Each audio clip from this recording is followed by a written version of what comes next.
वीरान गांव से वापस शाह हवेली लौटकर शार्दुल शाह ने अपने खास कर्मचारी दयाल को निर्देश दिया कि जल्द से जल्द कोचवान के लिए किसी हकीम या डॉक्टर का इंतजाम करे और खुद शिजा को लेकर अपने कमरे में आ गया। शिजा को बिस्तर पर ठीक तरीके से लेटाकर शार्दुल ने शिजा के माथे पर जो जख्म हुआ था उसके आसपास जमे सूखे खून को साफ किया। शिजा के होश में आने में अभी वक्त था, इसलिए शार्दुल शाह प्रकाश महल यानी कि राजा जगत प्रकाश के महल चला गया।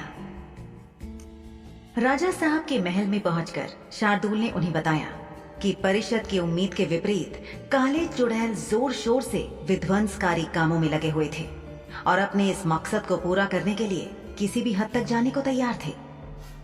उसने राजा साहब को यह भी बताया कि कुछ रूप बदलने में माहिर प्राणी भी इस काम में काले चुड़ैलों के साथ थे और उन्हीं में से एक से उसका आज सामना हुआ था। कुछ बातें छुपाते हुए शार्दुल ने लगभग सारी बातें राजा साहब को बताई और ये भी बताया कि हड्डियों की झील के पास एक गांव में काले चुड़ैल समुदाय ने हमला कर दिया था और पूरे गांव को मार डाला था और इतने सारे लोगों के शवों को ठिकाने लगाने के लिए शार्दुल को परिषद से श्रमिकों की जरूरत थी।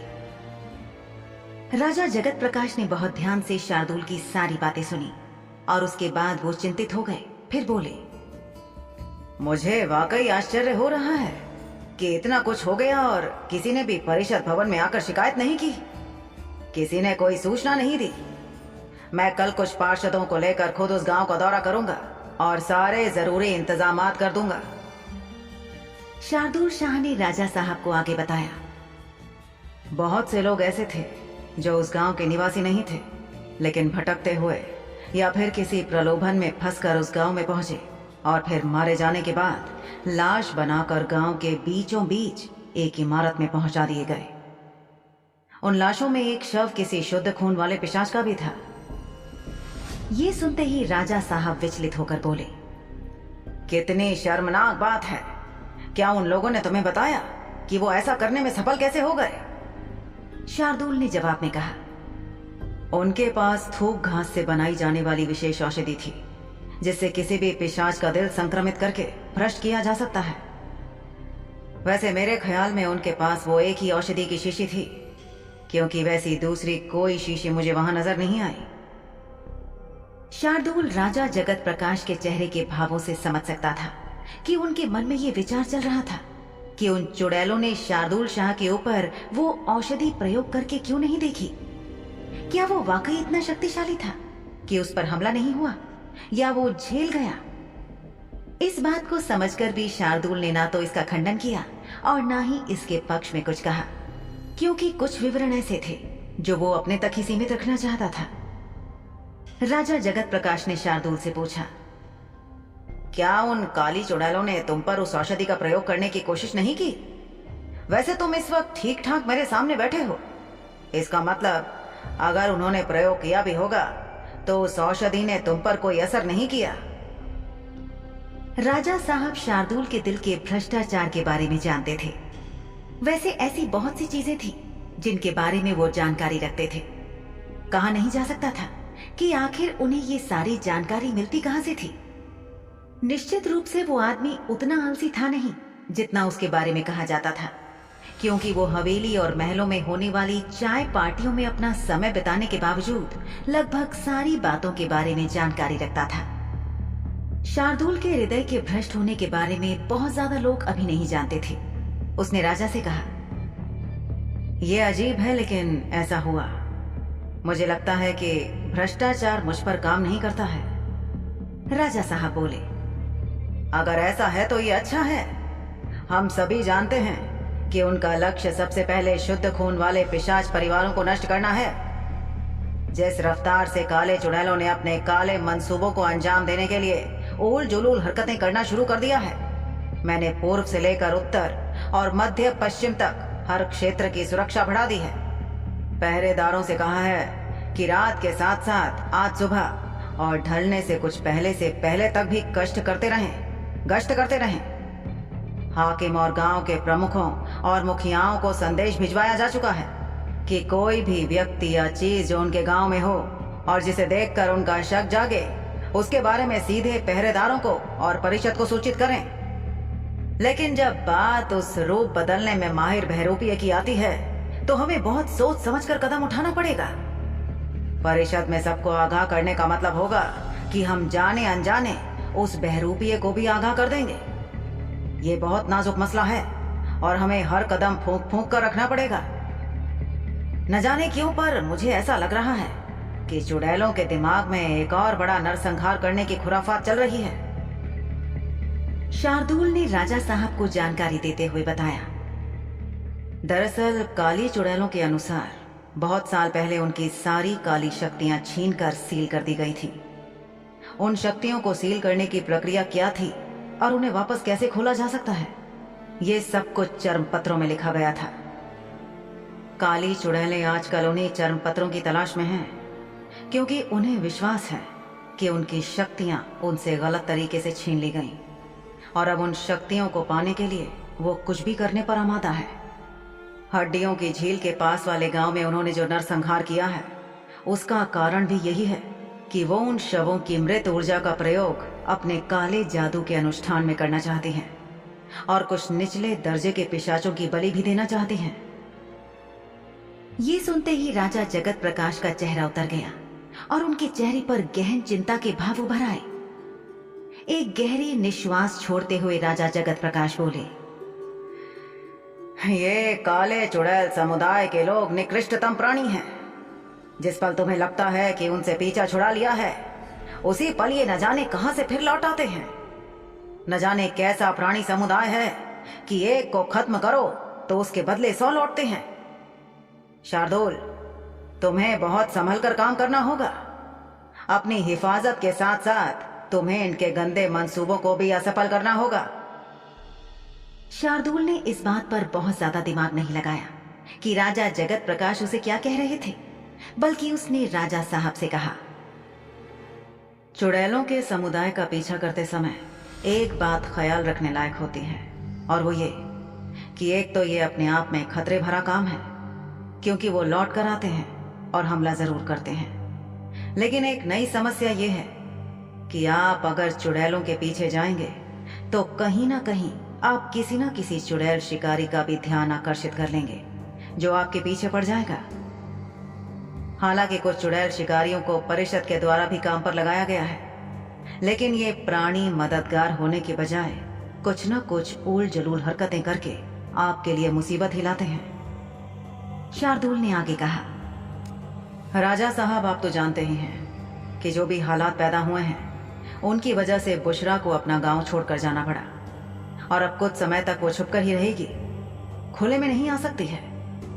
ऐसे में उसकी चुड़ैल बहनों के दिमाग में क्या खिचड़ी पक रही है, ये जानना हमारे लिए और भी ज्यादा दोभर हो गया है।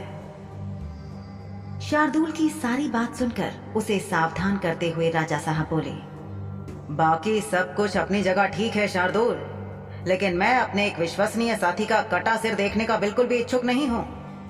तुम तो जानते ही हो कि जो हालात हैं उनके मुताबिक अब तुम्हारे साथी पार्षदों में से ही कुछ लोग तुम्हें खींचकर नीचे गिराने की कोशिश करेंगे। ये कुछ ऐसा है जैसे हम लोग केकड़ों की दुनिया में रहते हों जिन्हें एक जार में बंद कर दिया गया हो। ऊपर आने के लिए हर केकड़ा दूसरे को खींचकर उसके ऊपर चढ़कर खुद ऊपर आने की कोशिश करेगा। मुझे उम्मीद है कि तुम इस बात के बारे में जागरूक हो और अपना ख्याल रखोगे और हमेशा सावधान रहोगे। कुछ देर और परिषद और कामकाज के बारे में बातचीत करने के बाद जब राजा साहब को लगा कि अब सारे बिंदुओं पर चर्चा हो चुकी है, तो उन्होंने शार्दुल से कहा, क्या कोई और विषय है जिस पर तुम बातचीत करना चाहते हो, या अगर कुछ और बताना बाकी हो? शार्दुल ने नामी सिर हिलाया और आदर के साथ बोला, नहीं राजा साहब, कुछ भी और महत्वपूर्ण बाकी नहीं है। लगभग सारी बातें हो चुकी हैं। इतना कहकर शार्दुल अपनी जगह से खड़ा हो गया और उसने राजा साहब के साथ हाथ मिलाया और अपनी जगह से 2 कदम पीछे हो गया। राजा साहब ने खड़े होते हुए शार्दुल से कहा, इतनी जल्दी ये महत्वपूर्ण सूचना मुझ तक पहुंचाने के लिए तुम्हारा शुक्रिया शार्दुल। राजा साहब का अभिवादन करके शार्दुल दरवाजे की तरफ चल ही रहा था कि उसे पीछे से राजा साहब ने पुकारा और कहा, वो जो लड़की तुम्हें पसंद है उसका खास ख्याल रखना शार्दुल। तुम्हें और भी ज्यादा सावधानी रखनी होगी, क्योंकि हो सकता है कि उस पर फिर से कोई हमला करने की कोशिश करे। शार्दुल रुक गया और पलट कर बोला, आप फिक्र मत कीजिए राजा साहब, मैं उसका अच्छे से ख्याल रखूंगा। इतना कहकर शार्दुल शाह हवेली के लिए चल पड़ा। उधर शाह हवेली में शिजा बिस्तर पर आराम से लेटी हुई थी। उसकी आंखें धीमे से खुली और उसने अपने चारों तरफ देखा। वो शार्दुल के कमरे में उसी के बिस्तर पर थी और कमरे में मोमबत्तियों की हल्की रोशनी थी। जैसे ही शिजा की आंखें उस कम रोशनी में देखने की अभ्यस्त हुईं, उसने देखा कि कमरे में ज्यादातर रोशनी कमरे में जल रही आग की वजह से थी। काफी सारी मोमबत्तियां कमरे से बाहर से आ रही हवा की वजह से बुझ गई थी, क्योंकि खिड़की खुली थी और कुछ मोमबत्तियां अभी भी जल रही थी। वो धीरे से बिस्तर पर से उठी और कमरे में लगे आदमकद आईने के सामने जाकर खड़ी हो गई। उसने गौर से अपने चेहरे को देखा और उसकी नजर अपने माथे पर लगी चोट पर गई। उसने हाथ से अपनी चोट को छुआ और फिर अपने चेहरे को महसूस किया। फिर उसने कमरे में चारों तरफ अपनी नजर दौड़ाई और किसी को न पाकर वो बाहर बारजे में गई। बारजे में ठंडी हवा ने उसका स्वागत किया। उसके अलावा वहां कोई नहीं था। शिजा वापस कमरे में आ गई और गुसल खाने में झांक कर देखा तो वहां भी उसे कोई नहीं दिखा। वो कमरे के दरवाजे तक गई तो उसने पाया कि दरवाजा अंदर से अच्छे से बंद था। उसने कमरे का दरवाजा खोला और बाहर झांका। रात का समय होने के बावजूद हवेली में पर्याप्त रोशनी थी। वो कमरे से बाहर निकली तो उसने देखा कि हवेली इस समय बहुत शांत थी, क्योंकि शाह परिवार के सभी सदस्य अपने अपने कमरों में सो रहे थे और नौकर अपना काम निपटाकर हवेली के पीछे बने नौकरों के आवासों में जा चुके थे। सीढ़ियां उतरती हुई शिजा नीचे प्रथम तल पर बैठक में आई और वहां से धीरे धीरे रसोई की तरफ चल दी। शाह हवेली में काम करने वाली 2-3 नौकरानियां जो रसोई की साफ सफाई करके रात में बहुत देर से काम खत्म कर पाई होंगी, वो रसोई की दीवार के पास ही बिस्तर बिछाकर सो रही थी। उन्हें देखकर लग रहा था कि वो सो रही थी, और अगर वो जाग भी रही होती तो इनमें से किसी की हिम्मत नहीं थी कि वो शिजा को रोक दे या उससे कोई सवाल जवाब करें। शिजा को कुछ कहने का मतलब था शार्दुल शाह साहब के गुस्से का सामना करना, और शार्दुल साहब जब गुस्से में होते थे तो वो कुछ सुनते नहीं थे, सीधे जान से मार डालते थे। रसोई घर में पहुंचकर जब शिजा ने देखा कि वहां कोई नहीं था तो वो थोड़ा तनाव मुक्त हो गई। फिर उसने वहां खाना तलाशना शुरू किया।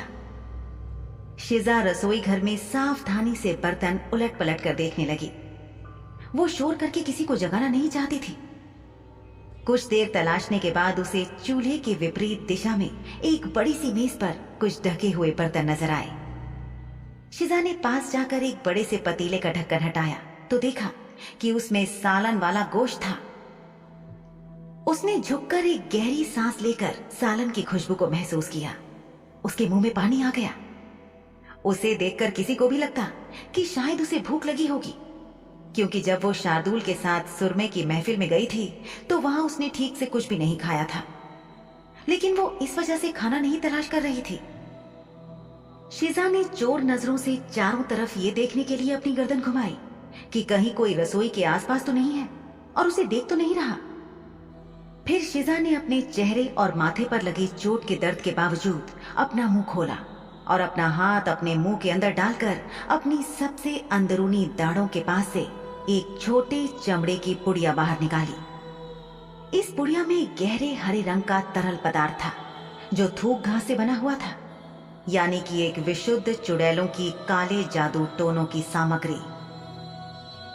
शिजा ने अपने दांत से इस पुड़िया का ऊपरी हिस्सा फाड़ा और उस गहरे हरे तरल पदार्थ को गोश्त और सालन वाले पतीले में फैलाकर डाल दिया। पतीले में रखी कड़छी से उसने इस तरल को सालन में अच्छी तरह से मिला दिया और फिर उसे देखकर वो मुस्कुराने लगी।